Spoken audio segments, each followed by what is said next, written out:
Vamos a empezar recordando que para hoy traíamos unos deberes largos, ¿eh? En cuanto al Antiguo Testamento traíamos 11 salmos solamente, ¿sabes? 11, que andaban desde el 107 al 118, ¿vale? Del 107 al 118 encontramos salmos muy interesantes, ¿eh? Y hay que tener en cuenta una cosa, que los salmos no solamente son de alabanza, que está lógicamente, de adoración al Señor, sino también son de enseñanza, ¿vale? Son de enseñanza, nos enseñan y nos recuerdan cuestiones muy importantes. Así como curiosidad, decir que de los salmos 113 al 118 nos encontramos lo que se llama el Gran Jalel, ¿vale? Que se canta en la cena de Pascua, ¿eh?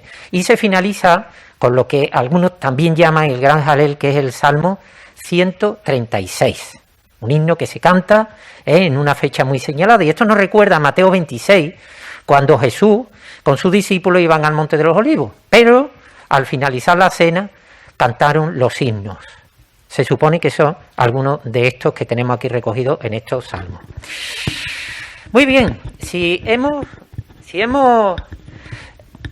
Le hemos echado, voy a quitar. Si hemos oído los salmos de corrido, ahora como tenemos tantos medios, o le hemos echado una lectura a esos 11 salmos, yo después de haberlo escuchado varias veces digo, bueno, ¿qué idea se me queda? ¿Qué idea?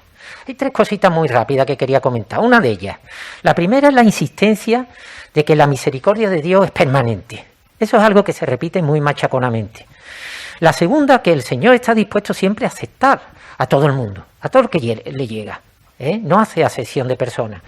Dios no tiene un pueblo genético, sino que aquel que se acerca al Señor y le pide, Señor, entra en mi vida, el Señor lo acepta.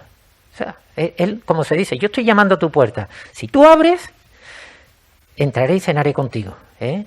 Enseñar de que va a entrar en tu corazón y en tu vida, sin problema. El Señor te lo repite continuamente. Y otra cosa que pide, confía en mí.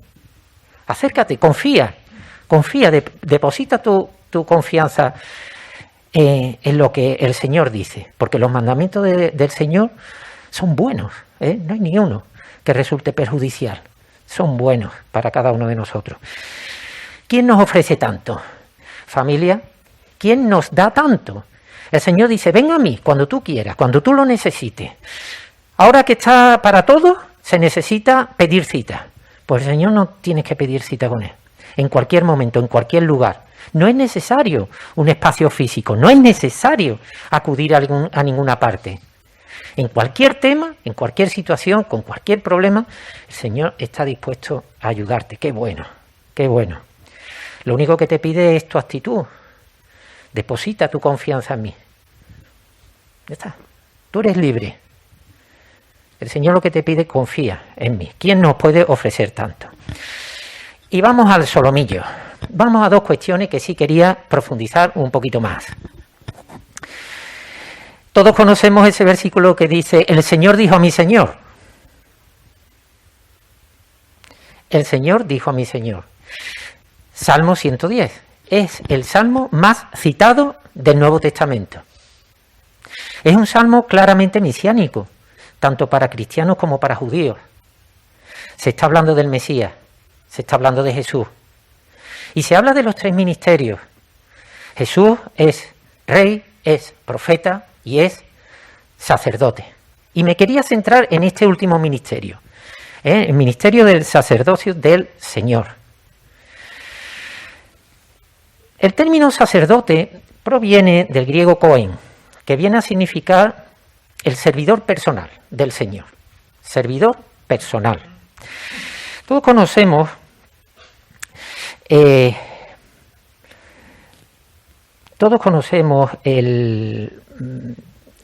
la función de los sacerdotes, esa función que tenían los sacerdotes en el tabernáculo. Pero realmente la palabra de Dios, las escrituras, ¿qué nos dicen sobre la función sacerdotal? ¿Qué es un sacerdote, según la palabra? Pues básicamente viene a ser un intercesor. Un intercesor. Nos encontramos que intercede mediante la expiación de los pecados del pueblo. También se encarga de las cosas sagradas del tabernáculo y posteriormente del templo.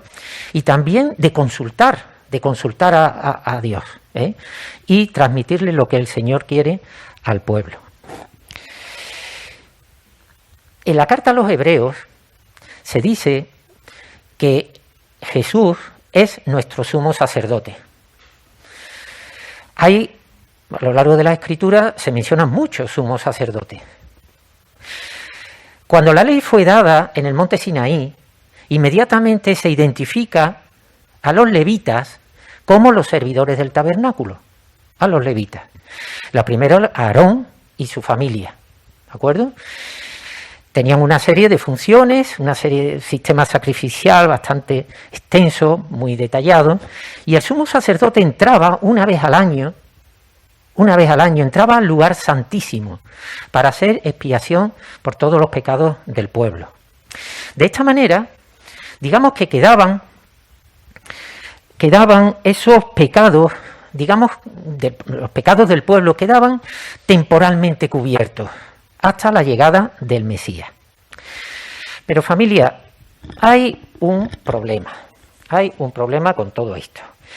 ¿Y ese problema cuál es? Porque esto está muy bien. Se cometen pecados, vas al tabernáculo, vas al templo, se hace sacrificio y el pecado ya desaparece. Pero hay un problema, y ese problema nos lo encontramos claramente expuesto en Isaías, en el primer capítulo de Isaías. Y vámonos para allá. Como el tiempo es corto, voy directamente al primer capítulo y los versículos del 11 al 13. Y dice la palabra de Dios así. Habla Dios por medio del profeta y dice: ¿para qué me sirve, dice Jehová, la multitud de vuestros sacrificios? ¿Para qué me sirven todo lo que hacéis? Hastiado estoy de holocaustos, de carneros y de cebo de animales gordos. No quiero sangre de bueyes, ni de ovejas, ni de machos cabríos. ¿Quién demanda esto de vuestras manos cuando venís a presentaros delante de mí para hollar mis atrios? No me traigáis más vana ofrenda. El incienso me es abominable, luna nueva y día de reposo. El convocar asambleas, no lo puedo sufrir. Fijaros las palabras que dice el Señor, no lo puedo sufrir. Son iniquidad vuestras fiestas solemnes. Palabras duras, palabras muy duras del Señor. ¿Cuál es la consecuencia de todo esto?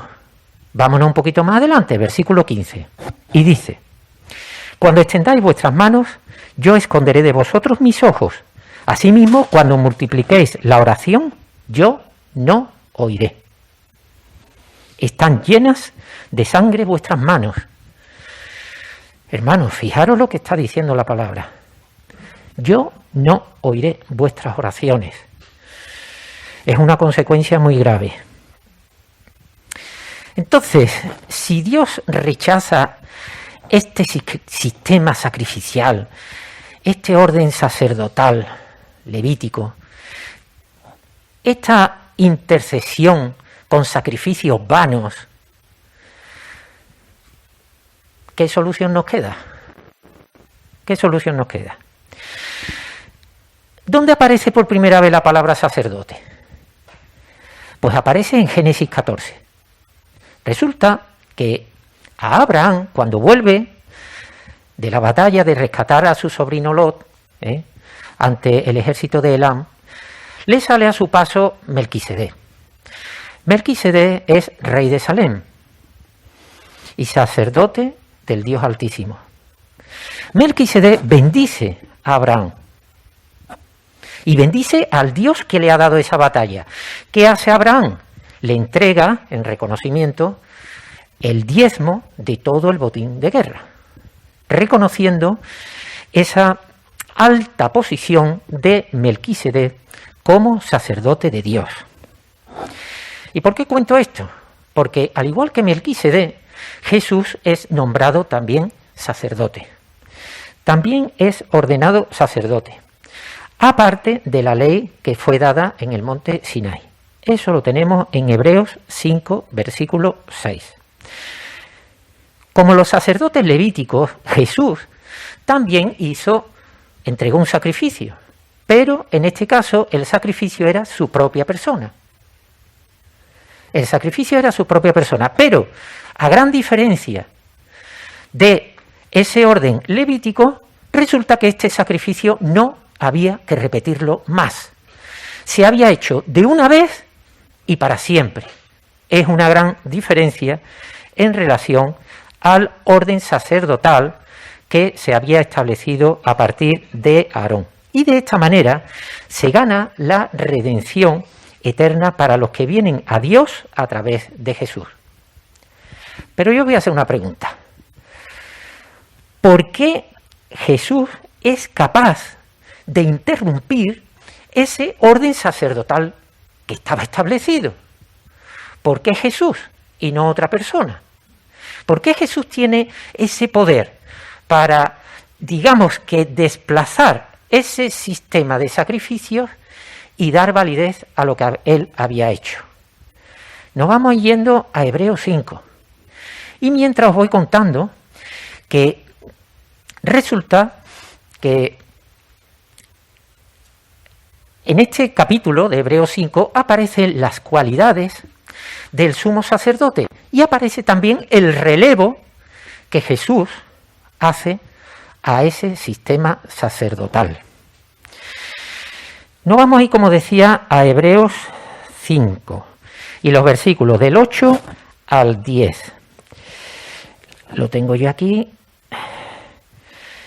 Y nos dice la palabra de Dios así. Versículo 8. Y aunque era hijo, por lo que padeció, aprendió la obediencia. Y habiendo sido perfeccionado, vino a ser autor de eterna salvación para todos los que le obedecen. Y fue declarado por Dios sumo sacerdote, según el orden de Melquisedec, no según aquel sistema sacrificial, sino según un nuevo orden, una nueva forma, un nuevo sistema. Y lo dice Dios. Dios lo nombra sumo sacerdote y lo dice en su palabra. Y nos habla de obediencia, como fue Jesús. Dios declara nuevo sacerdote, sumo sacerdote a Jesús. Acepta su sacrificio y además lo hace intercesor de su pueblo ante Dios mismo. El único intercesor, el único mediador. Nos lo dice 1 de Timoteo 2:5, el único mediador entre Dios y los hombres, quien es Cristo. Todo coincide, todo encaja. Se establece un nuevo sistema, un nuevo orden, gracias a Cristo. Esto encaja perfectamente con lo que tenemos en el Salmo 51, cuando David, en esa oración de arrepentimiento, dice: Señor, tú no quieres sacrificios que yo te podría dar. Tú no quieres sacrificios que yo te podría dar, ni tampoco holocausto. Yo te lo podría dar, pero tú no lo quieres. ¿Qué es lo que quiere el Señor? El espíritu quebrantado. Tu espíritu, el que te ha dado Dios cuando tú has nacido. Porque todos tenemos ese espíritu que procede, tiene esa naturaleza divina. Pero ese espíritu, con el que nos diferencia también de los animales, que tienen alma pero no tienen espíritu, ese espíritu con el que tú has nacido, ese espíritu tiene que estar sometido al Espíritu Santo. Espíritu quebrantado y el corazón contrito y humillado, eso sí quiere el Señor. Un corazón arrepentido, pero un arrepentimiento de verdad, un arrepentimiento de los que duelen, de los que se te quedan con esa actitud y necesidad de cambio. Todo encaja. En definitiva, familia, nos encontramos este ministerio sacerdotal como un nuevo orden, algo nuevo. Y Jesús viene a resolver ese gran problema de lo que hemos leído en Isaías, cuando dice el Señor: estoy harto de vuestros sacrificios vanos, porque el arrepentimiento realmente no es real.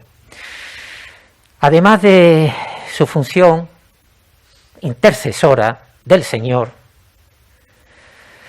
de ese ministerio sacerdotal, la obra de Jesús es aún mayor. ¿Por qué es mayor? por una cuestión que os comento ahora mismo. Además de ese sacrificio y de esa intercesión, el Señor nos ofrece la salvación de nuestra alma por medio de la fe. Y que el Señor me perdone por lo que voy a decir si no es correcto. Salvación de nuestra alma por la fe. La fe es la voz del Espíritu Santo guiándonos. ¿Cómo es esa voz? La estamos oyendo continuamente. Es la voz que procede del Espíritu de Cristo, el que nos va guiando. Ese Espíritu que hemos recibido por los méritos de Cristo. Son méritos suyos por los que recibimos el Espíritu. No es mérito nuestro, no son nuestros sacrificios, no es nuestra voluntad, no es nada de eso. Son los méritos de Cristo Jesús. Y daros cuenta de una cosa, ese Espíritu Santo es el marchamo, es el sello que llevamos los que somos hijos de Dios, y eso no te lo va a quitar nadie, no te lo puede quitar nadie. Además, esta es la evidencia del amor de Dios por los hombres. Se nos dice en Romanos, capítulo 5 y versículo 5. Dios demuestra su amor por los hombres en que ha derramado su Espíritu Santo en aquellos que confían en el Señor. Qué importante, fundamental, trascendente, el ministerio sacerdotal de Jesús. No solamente está centrado a la diestra de Dios Padre intercediendo por cada uno, acordándose de cada uno. Alfredo acordándose de ti, y Juan, y Antonio, de todos los que estamos aquí, intercediendo. No solamente eso, sino además nos ofrece esa salvación eterna del alma. ¿Quién me da eso? ¿A dónde ir a por ello? Y salvación no por mérito, sino por fe. Qué buena es esta obra única del Señor, su ministerio sacerdotal y su obra redentora definitiva, salvación también de nuestras almas. Doy un saltito. Pasamos del Salmo 110 al Salmo 118. Salmo 118. Aquí hay algo que también quisiera comentar. Si leemos los versículos 118, como decía, 118, a ver que lo encuentre, 118, del 6 al 9. Dice así la palabra de Dios.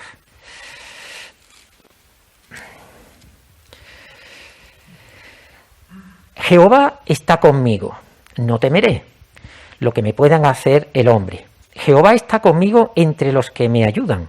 Por tanto, yo veré mi deseo en los que me aborrecen. Mejor es confiar en Jehová que confiar en el hombre. Mejor es confiar en Jehová que confiar en príncipes.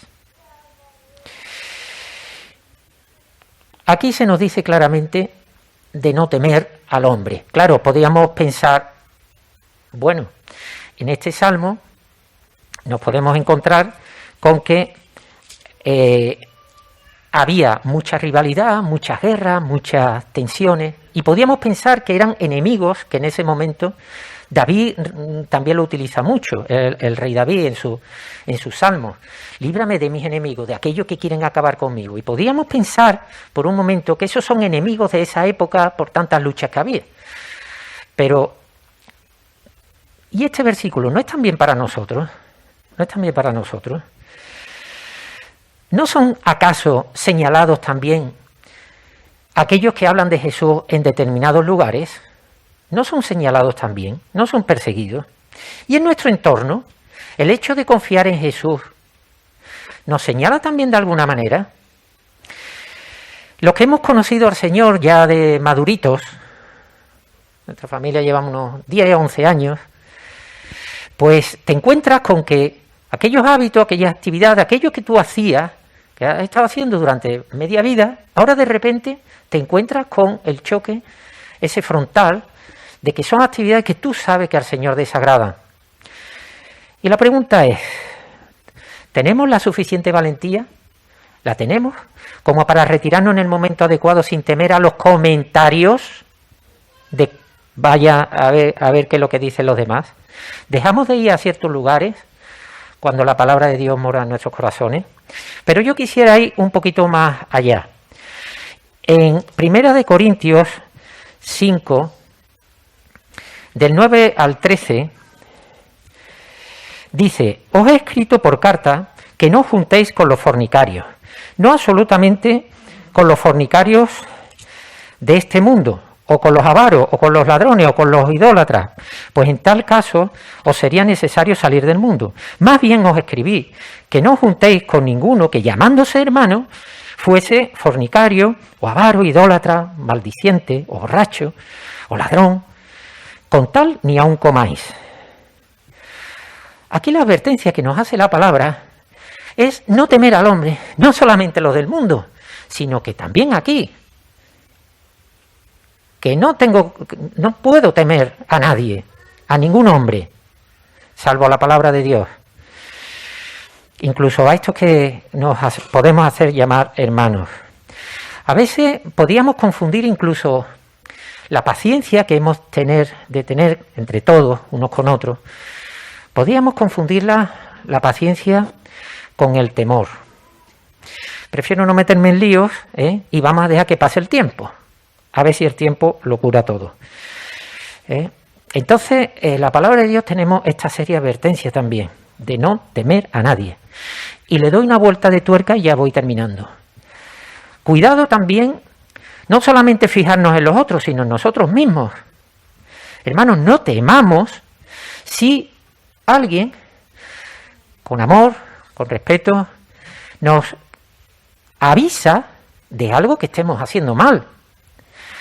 No temamos esa situación, no temamos, simplemente es cuestión de meditar en ello y ver si realmente se está ajustando a la palabra. Siempre pensamos en los demás, oye, hay que ver cómo está haciendo las cosas de mal, hay que ver, pero si luego me llegan a mí,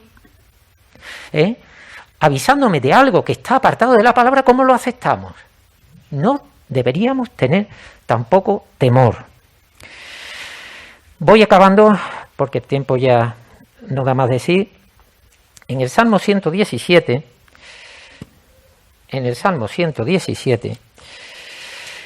que dice: alabad a Jehová, naciones todas, pueblos todos, alabadle, porque ha engrandecido sobre nosotros su misericordia, y la fidelidad de Jehová es para siempre. Aleluya. Qué manera de simplificar tantas cosas buenas que nos da el Señor, tantas cosas buenas. Hermano, como decía al principio, los salmos son cánticos de alabanza, de adoración, de agradecimiento, pero también enseñan muchas cosas, encierran gran cantidad de enseñanza. Como se nos dice en ese Salmo 110, versículo 4, Jesús es sacerdote según el orden de Melquisedec. No hace falta ya más sacrificios de animales. Todo está consumado. El Señor lo que nos pide es que confiemos en Él. Él es nuestro Señor y nuestro Salvador. Así que bendita es la palabra del Señor.